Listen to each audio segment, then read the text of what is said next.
जय हिंद। आज मैं आपको कराऊंगा आर्टिकल नंबर 33।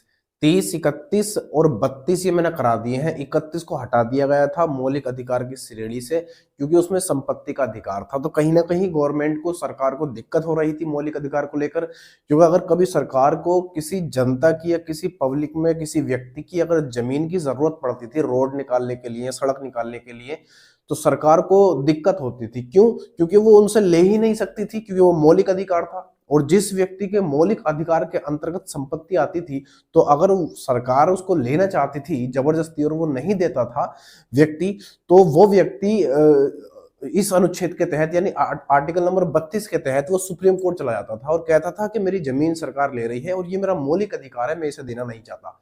समझ रहे बात को? तब इसी का आर्टिकल नंबर 31 को, जिसमें संपत्ति का अधिकार था, 44 पर संविधान संशोधन करके 1978 में 300 के कै में कानूनी अधिकार बना दिया गया और हमारे जो 7 मौलिक अधिकार थे अब 6 रह गए हैं। ठीक है भाई, आज हम करेंगे अनुच्छेद नंबर 33। मैंने कहा था कि ये आर्टिकल नंबर 12 और 13, 12 में जो है मौलिक अधिकारों की परिभाषा थी और 13 में कहा गया था कि सरकार या संसद अगर कोई ऐसा कानून बनाती है या राज्य ऐसा कानून बनाता है जिसमें कि मौलिक अधिकारों का हनन होगा, तो सुप्रीम कोर्ट उसे शून्य घोषित कर देगा, यानी अमान्य घोषित कर देगा। आर्टिकल नंबर 14 से लेके और 32 तक हम आर्टिकल पढ़ चुके हैं और ये हमारे मौलिक अधिकारों को मजबूती देते हैं, यहां तक जितने भी आर्टिकल हैं। लेकिन आर्टिकल नंबर 33 और 34 जो हम पढ़ने वाले हैं, ये कहीं ना कहीं हमारे मौलिक अधिकारों को कम करता है। कैसे कम करता है वो समझते हैं। देखो, आर्टिकल नंबर 33 में कहा गया है कि सेना में अगर कोई ऐसा व्यक्ति है जो सेना में या फिर आसूचना तंत्र में है, जैसे मैं बात करूं सीबीआई में कोई व्यक्ति है या फिर आईबी में कोई व्यक्ति है जो जॉब कर रहा है या उसमें सर्विस अपनी दे रहा है, या फिर कोई व्यक्ति मीडिया में है, एज ए फर्जी वाले मीडिया नहीं कि आजकल हर देखो तो हर किसी कार पे, हर किसी की बाइक पे पत्रकार लिखे, ये फर्जी वाले नहीं, जो बाकी रजिस्टर्ड होते हैं उन मीडिया की बात कर रहा हूं, जो बाकी बड़े चैनल होते हैं, बड़ी टीवी पर, बड़े पर्दे पर दिखाई जाते हैं। तो ऐसी मीडिया वाले, उनकी पहुंच भी बहुत अंदर तक होती है। तो इनकी जो अधिकार होते हैं, इन्हें कहीं ना कहीं सीमित किया गया है या इनके अधिकारों को कम किया गया है। क्यों किया गया वो समझाता हूं। मान लो कोई व्यक्ति सेना में लगा हुआ है या आर्मी में, सीबीआई में, है ना, इस तरीके किसी सूचना क्षेत्र में लगा हुआ है, तो उसके मौलिक अधिकार कम कर दिए जाते हैं। क्यों कर दिए जाते हैं? क्योंकि उसको सारी डिटेल पता होती है। मान लो कोई व्यक्ति सेना में है तो सेना की सारी जानकारी उसकी होगी। अब ये व्यक्ति वहां से आके अपने गांव, अपने शहर, अपने वहां पर आ जाए ड्यूटी से हट के, और जितना भी उसके पास लेखा जोखा है, ये जितनी भी उसके पास जानकारी है, और वो सारी की सारी जानकारी यूट्यूब पे आके, किसी चैनल पर आके सारी बोल देता है और कहता है कि मैं आर्टिकल नंबर 19 का मुझे अधिकार है, यानी आर्टिकल 19 मुझे क्या देता है? अभिव्यक्ति की स्वतंत्रता देता है। किसकी स्वतंत्रता? अभिव्यक्ति की। अभिव्यक्ति की स्वतंत्रता देता है, इसलिए मैं जो चाहे बोल सकता हूं। लेकिन नहीं, ये कहता है कि अगर आप सेना क्षेत्र में हो, सेना में अपनी सर्विस दे रहे हो, वहां पर काम कर रहे हो, तो आपको ये मौलिक अधिकार जो आर्टिकल नंबर 19 में दिया गया है, अभिव्यक्ति की स्वतंत्रता, तो इसके आपके लिए अल्पीकरण कर दिया जाएगा। यानी आपको ये अधिकार नहीं है कि आप बाहर आकर, पब्लिक में आकर या कहीं पर भी कुछ भी बोल दो जो आपका मन करे, या उससे संबंधित तो आप बिल्कुल नहीं बोल सकते जो इस सेना से संबंधित हो। जिस सेना में आप कार्य कर रहे हो या जिस सेना में आप हो, तो उससे संबंधित कोई भी बात आप इस आर्टिकल के तहत नहीं कह सकते। आप ये भी नहीं कह सकते कि मुझे बोलने की स्वतंत्रता है, मुझे अभिव्यक्ति की स्वतंत्रता है, मुझे ये काम करना है। समझ तो नहीं कर सकते। क्यों नहीं कर सकते? क्योंकि सेना में लगे हुए हो, इसलिए आपके आर्टिकल नंबर 19 का जो अभिव्यक्ति है, बोलने की स्वतंत्रता है, या और बाकी जो आपके अधिकार है, उनका कहीं ना कहीं अल्पीकरण हो जाता है। समझ रहे हो बात को? तो आर्टिकल नंबर 19 सेना में रह रहे व्यक्ति को इस चीज की जो क्या इजाजत नहीं देता है। ठीक है भाई, इस चीज की इजाजत उन्हें नहीं देता है, अल्पीकरण हो जाता है उनके मौलिक अधिकार का। आगे क्या कह रहा है फिर आर्टिकल नंबर, आप देखोगे अगला पढ़ेंगे, उससे पहले असूचना को और देख लेते हैं। मान लो कोई व्यक्ति सीबीआई में लगा हुआ है, या फिर कोई व्यक्ति आईबी में है, या कोई मीडिया में है, तो इनके पास राष्ट्र के लिए, राष्ट्र के हित में जितनी भी जानकारी होती है, सब इनको पता होती है कि अंदर क्या क्या है, किसका क्या कोड है, किस तरह से है। तो इनकी भी इसी आधार पर इनकी भी जो अधिकार होते हैं, जैसे कि मैं बात कर रहा था अभी आर्टिकल नंबर 19 का, अभिव्यक्ति की स्वतंत्रता का, तो ये कुछ भी आकर पब्लिक में नहीं बोल सकते और ना ही कहीं चैनल पर या किसी पर्दे पर या किसी न्यूज में जाके अपनी बातों को नहीं कह सकते या राष्ट्र के अहित में कुछ नहीं बोल सकते। क्यों नहीं बोल सकते? क्योंकि इनके जो मौलिक अधिकार हैं उनका कहीं ना कहीं अल्पीकरण हो जाता है, वो अधिकार इनके सीमित हो जाते हैं, कम हो जाते हैं। उसी तरीके से जैसे मीडिया है, अब मीडिया को बहुत सारी जानकारी होती है, वो कहीं भी जाकर अपने माइक लेकर मुंह में घुसड़ देती है कि बताओ भाई, ये उन्हें बहुत जानकारी होती है। मान लो जैसे राष्ट्रपति या प्रधानमंत्री है तो उनके घर का इनको पता होगा कि उनका लेफ्ट जाओ राइट जाओ, फिर जो है प्रधानमंत्री का घर आ जाता है, या ऐसे ऐसे वो इस तरीके से रहते हैं, ये खाते हैं, ये पीते हैं। मीडिया वाले 24 घंटे वहीं इर्द गिर्द घूमते रहते हैं, तो इनके भी कहीं ना कहीं अधिकारों को कम कर दिया जाता है, अल्पीकरण कर दिया जाता है, ताकि ये कुछ बाहर जाकर कुछ पब्लिक ना कर सके, कुछ बोल ना सके ऐसे। इसलिए इन लोगों के जो सेवा में होते हैं, चाहे वो सीबीआई में हो, आईबी में हो, या फिर सेना में हो, या फिर आप ओवरऑल कहूं तो किसी भी आसूचना तंत्र में लगे हुए व्यक्ति या काम करने वाले व्यक्ति या अपनी सर्विस देने वाले व्यक्तियों के जो अधिकार होते हैं, मौलिक अधिकार होते हैं, उनका कहीं ना कहीं संसद क्या करती है? अल्पीकरण कर देती है। समझ रहे हो बात को? तो ये नहीं कह सकते कि हमारा मौलिक अधिकार है, हमें अभिव्यक्ति की स्वतंत्रता है, नहीं है। समझ रहे हो बात को? तो यहां पर क्या हो जाता है? इनका अल्पीकरण हो जाता है। अब आर्टिकल नंबर 34 पे आते हैं। देखो आर्टिकल नंबर 34 कह रहा है हमसे कि किसी क्षेत्र में सेना का शासन लगा है तो वहां के लोगों के अधिकार निलंबित हो जाएंगे। निलंबित हो जाएंगे मतलब उनके जो मौलिक अधिकार है वो निलंबित हो जाएंगे। किसी क्षेत्र का क्या मतलब है? मान लो किसी क्षेत्र में, अभी आपने देखा था जब लॉकडाउन लगाया था तो लॉकडाउन से पहले आपने देखा होगा धारा 144 लगा दी गई थी। धारा 144 लगाई। धारा 144 जो होती है वो बहुत ही कम क्षेत्र पर लगाई जाती है, या उसका इतना प्रभाव नहीं होता है जनता पर, धारा 144 का। समझ रहे बात को? यानी कि जहां पर या जिस स्थान पर, जिस राज्य में, जिस जिले में सेना का शासन लग जाता है तो वहां के लोगों के मौलिक अधिकार क्या हो जाते हैं भाई? खत्म हो जाते हैं, या ये कह सकते हो बहुत ही कम हो जाते हैं। लेकिन सबसे पहले सेना का शासन लगने से पहले वहां पर धारा 144 लगाई जाती है, फिर वहां पर सेना जो है तैनात की जाती है।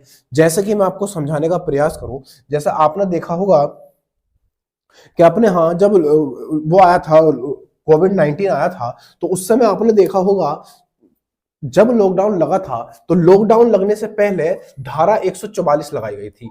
धारा 144 लगाई गई थी, यानी पहले नंबर पर जो जिसकी पावर कम होती है, जिसे आप ये कह सकते हो कि इसकी पावर जो होती है, इसकी जो पावर होती है वो इतनी इसकी पावर नहीं होती है, यानी कम होती है इसकी पावर धारा 144 की। ये समझ लो कि पहले धारा 144 एक डेमो होता है, इस तरीके से आप समझ, जैसे कोई पूरी क्लास होती है तो पूरी क्लास से पहले कहीं ना कहीं डेमो दिया जाता है। तो ये जो है धारा 144 जो होती है हमारी, ये भी कर्फ्यू का या लॉकडाउन का एक क्या होती है? डेमो होती है। एक तरीके से डेमो, की पावर कम होती है। जब देख लिया जाता है कि जो हमारा, जिस वजह से ये धारा 144 लगाई जा रही है तो उसको ये कवर नहीं कर पा रही है, फिर उसके बाद लगाते हैं लॉकडाउन। जैसे आपने देखा होगा जब कोविड-19 आया था तो वहां पर पहले लॉकडाउन लगने से पहले धारा 144 लगाई गई थी। समझ रहे बात को? जब वो सिचुएशन कंट्रोल में नहीं आ रही थी तब जाके धारा 144 के बाद हमने लॉकडाउन लगाया था। प्रधानमंत्री ने, जो प्रधानमंत्री नरेंद्र मोदी है ना, उन्होंने क्या किया था? धारा 144 लगा के उसके बाद क्या लॉकडाउन लगाई। अब लॉकडाउन भी एकदम नहीं लगा दिया था, पहले लगाया कुछ दिनों के लिए, है ना, फिर बाद में कुछ दिनों के धीरे धीरे करके उन्होंने बढ़ा दिया। अब ये जो उन्होंने बढ़ाया था, इनकी भी कहीं ना कहीं मजबूरी थी, उन्होंने जानबूझ के ऐसा नहीं किया। यानी कि जो परिस्थितियां अभी पीछे क्रिएट हो गई थी, तो उस परिस्थिति को क्या कहते हैं, कंट्रोल करने के लिए धारा 144 के बाद लॉकडाउन लगाना जरूरी था। अगर ये लॉकडाउन नहीं लगता तो कहीं ना कहीं आप देखते सिचुएशन बहुत ज्यादा खराब हो जाती।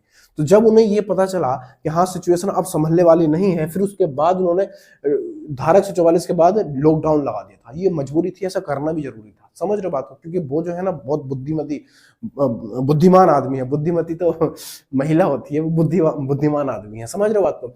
अब उसके बाद जब जो भी सिचुएशन होती है, अगर वो कंट्रोल में नहीं आती है लॉकडाउन से, तो उसके बाद कर्फ्यू लगाया जाता है।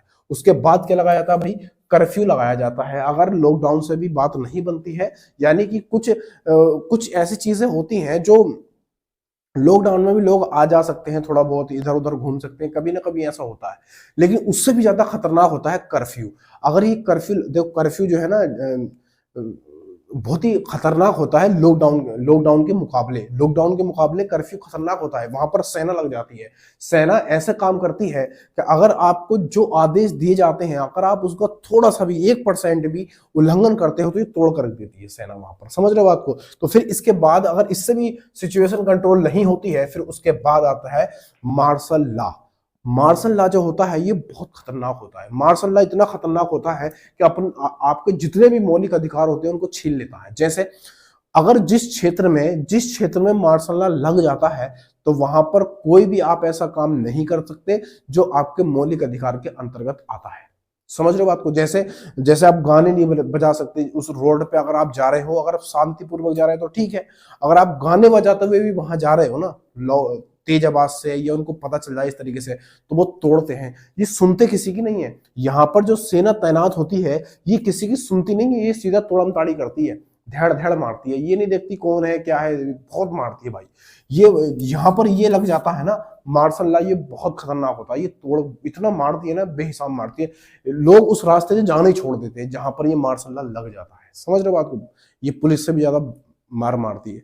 तो इतनी बात आपको समझ में आई। तो सबसे ज्यादा खतरनाक जो होता है वो मार्शल लॉ होता है। सबसे कम क्या होता है, धारा 144 होती है। उसके बाद लॉकडाउन लगाया जाता है, फिर उसके बाद कर्फ्यू लगाया जाता है, उसके बाद मार्शल लॉ लगाया जाता है। समझ रहे हो बात को? यानी आप ऐसा समझ लो कि आप खाने पीने की व्यवस्था भी आपको घर ही करनी पड़ती है, इतने खतरनाक होता है ये मार्शल लॉ। तो ये बातें आपको समझ में आई। पहला क्या बताया मैंने आपको ये बताया था, जो अपने अनुच्छेद 33 है उसमें अगर कोई व्यक्ति सेना में काम कर रहा है, या कोई व्यक्ति असूचना किसी तंत्र से जुड़ा हुआ है, जैसे सीबीआई या आईबी या मीडिया खतरनाक वाली, उनसे अगर जुड़ा हुआ है, तो उनके मौलिक अधिकार कहीं ना कहीं कम हो जाते हैं, सीमित हो जाते हैं, अल्पीकरण कर दिया जाता है। समझ रहे हो बात को? तो कहीं ना कहीं आर्टिकल नंबर 33 हमारे मौलिक अधिकारों को कम करता है। तो अनुच्छेद आता है हमारा 34 में क्या करा है, किसी क्षेत्र में सेना का शासन लग जाता है, जैसे मार्शल लॉ का मैंने नाम लिया था अभी, है ना, मार्शल लॉ लग जाता है। अगर इस तरह का शासन लग जाता है सेना का, तो वहां के लोगों के जो मौलिक अधिकार होते हैं वो निलंबित कर दिए जाते हैं। समझ रहे हो? और मैंने आपको कहा था निलंबित कौन करता है, तो राष्ट्रपति महोदय क्या करते हैं, राष्ट्रपति जो मौलिक अधिकार होते हैं उनको निलंबित करते हैं। और प्रतिबंध कौन लगाता है जरा बताओ? मैंने आपको बताया था कि प्रतिबंध भी कोई लगाता है, तो प्रतिबंध कौन लगाता है जरा बताओ? अगर हमारे मौलिक अधिकारों पर प्रतिबंध लगाना हो, यहां पर लिखूं क्या, यहां पर लिख देता हूं ना। प्रतिबंध कौन लगाता है? प्रतिबंध का क्या मतलब होता है? प्रतिबंध का मतलब होता है हमेशा हमेशा के लिए उस मौलिक अधिकार को हटा दिया जाता है, खत्म कर दिया जाता है, नष्ट कर दिया जाता है, उसको कहते हैं प्रतिबंध। समझ रहे हो? और प्रतिबंध कौन लगाता है? प्रतिबंध लगाता है संसद। संसद क्या करती है भाई, हमारे मौलिक अधिकारों पर प्रतिबंध लगाती है। जैसे कि आपने देखा होगा क्या बोलते, 3 तलाक के मुद्दे में जो तलाक बिद्दत है उसको संसद ने हमेशा हमेशा के लिए खत्म कर दिया था। क्यों कर दिया था? क्योंकि वो अच्छे से जानती थी कि कहीं ना कहीं उसमें तलाक बिद्दत में, देखो तलाक 3 तरीके के थे, मैंने आपको बताया था, तलाक हसन, तलाक अहसन और तलाक बिद्दत। तलाक बिद्दत में ये था कि इसमें आदमी को ज्यादा पावर थी, और वो 3 शब्दों में उस लड़की को, जो उसकी वाइफ होती थी, उसको त्याग देता था, मतलब छोड़ देता था। तलाक तलाक तलाक, खत्म, जाओ घूमो कहीं भी। समझ रहे हो बात को? इस तरीके से। तो संसद ने सोचा कि यार ये तो कहीं ना कहीं महिलाओं का शोषण हो रहा है। यानी अगर एक व्यक्ति को एक पावर मिल जाती है, पर्सनल लॉ, उसको मुस्लिम में आप देखो तो उनका पर्सनल लॉ होता है, तो उस पर्सनल लॉ के अकॉर्डिंग जो मेल कैंडिडेट है उसको ज्यादा पावर मिल जाती है, और महिला का कहीं ना कहीं शोषण होता है, उसके मौलिक अधिकार का उल्लंघन होता है। तो हमारा जो संविधान है वो ये कहता है, और आर्टिकल नंबर 13 भी इस बात को कहता है कि अगर कोई पुराना कानून है या कोई नया कानून है, तो आज के वर्तमान के जो मौलिक अधिकार है उनको प्रभावित नहीं करना चाहिए। अगर किसी ने भी प्रभावित किया, चाहे वो पहले का कानून रहा हो संविधान से, क्योंकि हमारा संविधान कब लागू हुआ था? 26 जनवरी 1950 को लागू हुआ था। तो उससे पहले का कोई कानून या उसके बाद का कोई कानून अगर वर्तमान के मौलिक अधिकारों को प्रभावित करता है, उनका उल्लंघन करता है, तो ऐसे कानून को खत्म कर दिया जाएगा। तो तलाक बिद्दत जो था उसमें उसको हटा दिया गया था। तलाक हसन और तलाक अहसन अभी भी मौजूद है। बात समझ में आई? तो हमारे राष्ट्रपति क्या करते हैं, अब मौलिक अधिकारों को निलंबित करते हैं, लेकिन संसद क्या करती है, प्रतिबंध लगा देती है। तो अब उस पर 3 तलाक पर हमेशा हमेशा के लिए प्रतिबंध लगा दिया गया है। समझ लो अब क्या है, तलाक हसन और तलाक आहसन में क्या होता है, उसमें 3 महीने का वेट करा जाता है, समझो 3 महीने का वेट करा जाता है कि आप दूर दूर रहकर देख लो, हस्बैंड वाइफ को दूर दूर रखा था 3 महीने तक। अगर आप समझ जाते हो या अपनी सिचुएशन को समझ लेते हो तो फिर बाद में आप मिल सकते हो, समझ रहे हो बात को। क्योंकि बाद में आदमी कुछ ऐसे कर्म कांड करके पछताता बहुत है कि मुझे ऐसा नहीं करना चाहिए था। फिर हमने पढ़ा था धारा 144, है ना, धारा 144, उसके बाद लॉकडाउन लगाया जाता है, उसके बाद कर्फ्यू लगाया जाता है, और सबसे खतरनाक होता है मार्शल लॉ। यहाँ पर सेना का इतना खतरनाक प्रकोप होता है कि यहाँ पर परिंदा भी पर नहीं मारता बिना उसके आदेश के, समझ रहे हो बात को। फिर आर्टिकल नंबर 35, देखो आर्टिकल नंबर 35 क्या कहता है। जिस तरीके से मैंने आपको बताया था कि जो हमारी नागरिकता है, नागरिकता में कानून बनाने का जो अधिकार है वो भी संसद को था, और मौलिक अधिकारों पर जो कानून बनाने का अधिकार है वो भी संसद को है। नागरिकता पर जो मौलिक अधिकार बनाने का संसद को अधिकार था, ये कौन से आर्टिकल में था? तो आर्टिकल नंबर पढ़ा था हमने 11, समझ लो। अगर आपको याद हो तो मैंने आपको बताया था अगर नागरिकता पर जो कानून बनाने का अधिकार है वो किसके पास है भाई, तो वो होता संसद के पास, आर्टिकल नंबर 11 के अनुसार। और यहाँ पर जो हमारे मौलिक अधिकार हैं, इन मौलिक अधिकारों में जो कानून बनाने का अधिकार है वो किसके पास है? संसद के पास है। किसके पास भाई? संसद के पास है। और ये किस अनुच्छेद के तहत होता है? तो आर्टिकल नंबर 35। इसमें यही बात की गई है आर्टिकल नंबर 35 में कि मौलिक अधिकार पर कानून बनाने की शक्ति संसद के पास है। तो अगर ये सवाल आपसे पूछा जाएगा कि मौलिक अधिकार में कानून बनाने की शक्ति, कानून बनाने का मतलब क्या, कि ऐसे कोई मौलिक अधिकार है जिसमें संशोधन करके कुछ घटाया या बढ़ाया जा सकता है, लेकिन जो भी चीज आप घटा रहे हो उसमें कहीं ना कहीं उसके जो मूल मौलिक अधिकार है उन पर कोई प्रभाव नहीं पड़ना चाहिए। तो संसद क्या कर सकती है? मौलिक अधिकारों में नया कानून बना सकती है ना, उसके पास ये शक्ति है। उसके बाद यहां पर मैंने नोट करके लिखा है, ये बहुत इंपॉर्टेंट सवाल है, सुनो क्या है ये है, केवल भारतीयों को मिलने वाले अनुच्छेद केवल भारतीयों को ही मिलेंगे, विदेशियों को नहीं मिलेंगे। केवल भारतीयों को 15, 16, 19, 29 और 30। 15 में क्या है? 15 में आप अच्छे जानते हो यहां पर समानता का अधिकार है कि धर्म, मूल, वंश, जाति के आधार पर किसी के साथ भेदभाव नहीं किया जाएगा। तो ये केवल किसके पास है? ये केवल और केवल भारतीयों के पास है। उसके बाद यहां पर भी है, धर्म, मूल, वंश, जाति के अनुसार किसी के साथ भेदभाव नहीं किया जाएगा। लेकिन यहां पर क्या था? लोक नियोजन की व्यवस्था थी। लोक नियोजन मतलब नौकरियों में आरक्षण वगैरह। मान लो कोई विदेशी आके यहाँ पर नौकरी करने लगे, कैसे कर लेगा? मान लो पाकिस्तान से या चीन से कोई व्यक्ति आया और वो यहाँ पर हम नौकरी करेंगे भाई, और वो उसका उद्देश्य ही कुछ गंदा है, तो वो नौकरी कैसे कर सकता है? नहीं कर सकता, समझ रहे हो बात को। तो इसलिए वो विदेशियों को नहीं मिलते हैं। उसी तरीके से आर्टिकल नंबर 19 है। आर्टिकल नंबर 19 केवल और केवल किसको मिलते हैं? भारतीय नागरिकों को मिलते हैं। किसको?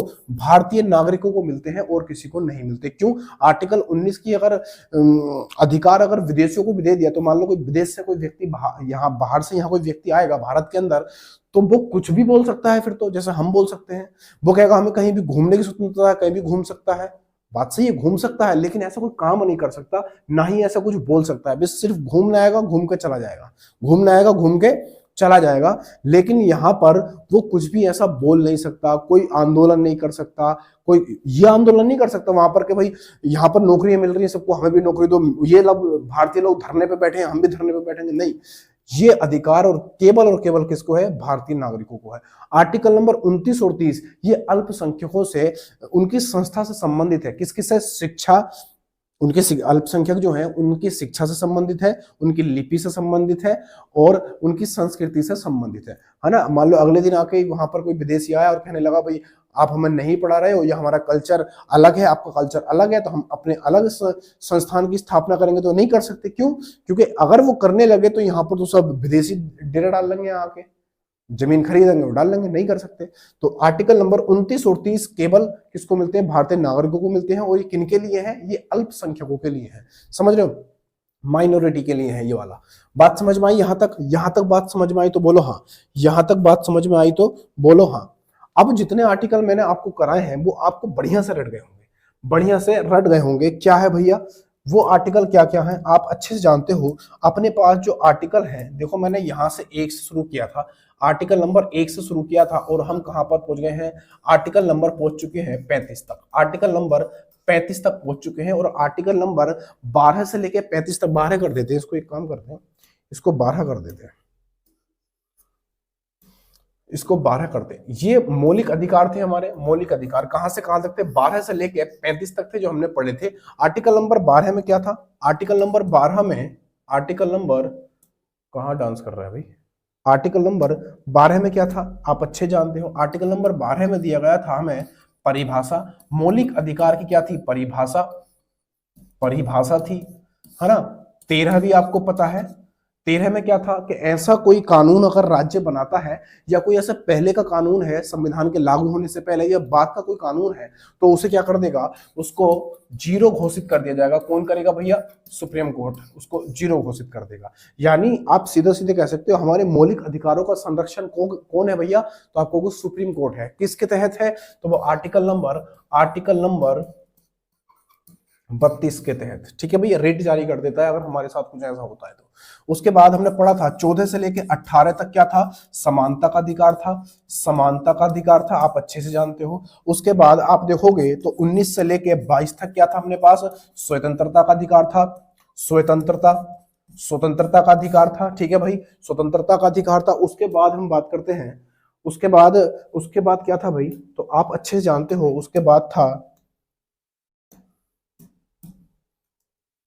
उसके बाद आता 23 से 24। क्या था भाई? 23 से 24 था। 23 से आर्टिकल नंबर 23 से 24 क्या था इसमें था शोषण के विरुद्ध अधिकार। शोषण के विरुद्ध अधिकार। ठीक है भाई। उसके बाद आता है 25 से लेके 28 तक क्या था? यानी आर्टिकल लिख रहा हूं मैं यहाँ पे, आर्टिकल नंबर जो अनुच्छेद है 25 से 28 तक क्या था इसके अंदर? तो आप अच्छे जानते हो यहाँ पर धार्मिक स्वतंत्रता का अधिकार था।